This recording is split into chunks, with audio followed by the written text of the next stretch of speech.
Welcome to Profitability. Here you discover ideas, tactics, news, and information that matters to your small business and you. I'm your host, Ruth King. Thank you for joining us. Here is how we will help your business and you today.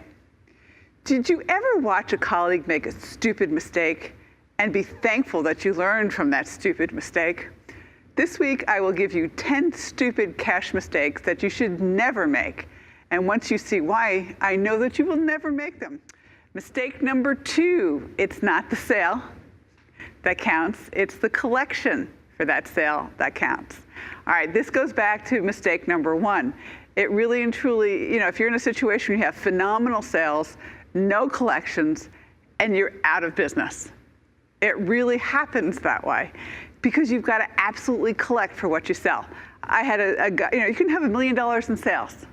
But if you don't collect for that $1 million, you don't have enough money to pay your expenses. So the sales are great, but the collections on the sales is what makes you okay in business. So here's some things that I would suggest. I would suggest that your COD whenever possible, i.e. as soon as you finish that job, you get paid for that job. Now, restaurants do this. Obviously, you can't walk out of a restaurant in most cases without paying. And you can't walk into a retail store. You can't walk into Walmart today without paying. I mean, can you imagine going to Walmart and say, well, did you put that on my bill? They'll look at you like you are nuts and you'll not be able to walk out the door with what you've got. So make sure that it's COD whenever possible. And if you can't do it, have your terms be, I want a deposit when sale is closed, i.e. we agreed to this $1 million job or to this $10,000 job. I want a deposit of $2,000 on this $10,000 job or whatever you need to get started with it. Make sure that the deposit is large enough so that you can cover some of your expenses, not necessarily your profit, but your expenses for absolutely doing that particular job. If you're going to be selling equipment, then you're going to need to have some sort of deposit so that you can place the orders for the equipment and potentially have to pay for the equipment before you actually get the equipment in the door and ship to wherever it's going. I would also suggest that you take credit cards. Many, many, many large businesses these days are going on credit cards. You can charge their credit card for the deposit, or you can charge their credit card for the whole thing, or any number of different things that you can do.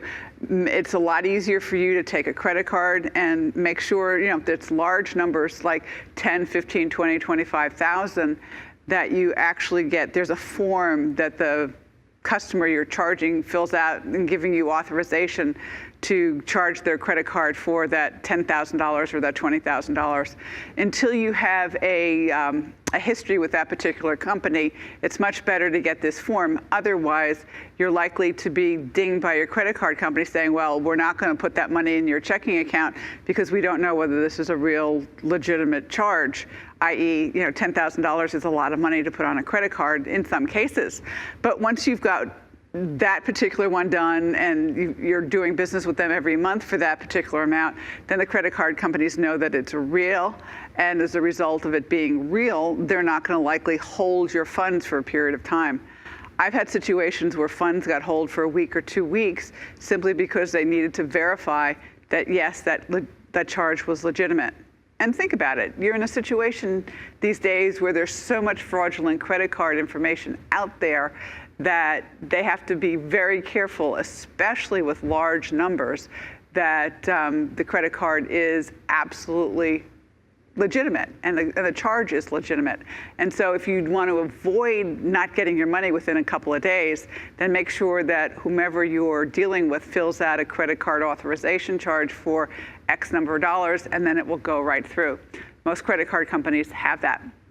The other thing I would do is make sure that you have a collection policy. If you can't get a credit card or if you can't get a deposit or whatever, here's the collection policy, and make sure that you abide by that collection policy. i.e., if the bill is due in 30 days, make sure that on that 31st day, you make a phone call. And it's a very friendly phone call. It said, hey, just checking to see when we might receive a check, simply because it's been 30 days since the invoice was out and our terms are net 30. I promise you the squeaky wheel does get the grease. And even before you do that, when you set up a new customer, a new client or whatever, and they're going to be doing business with you for a long period of time, talk to their accounts receivable people and accounts payable people. It's accounts payable, not accounts receivable. And make sure that you understand what their billing procedure is and what their procedure is for payment. Do you need a manager signature? Do you need, is there something that you need to put with your invoice? Is it a purchase order? What happens when they get your invoice? And it's a really cool conversation at the beginning. Hey, we're a new customer of yours, and we want to make sure that we understand what your payment process is. And whoever's in accounts payable will be more than happy to tell you what their accounts payable process is, because it makes their life easier just as well as it makes your life easier. And so everybody knows up front. And the cool part is that if there ever is a problem, you're in a situation where you can call that person and say, hey, just checking to see when our check might be coming. And they have already established a relationship with you, and it makes life that much easier.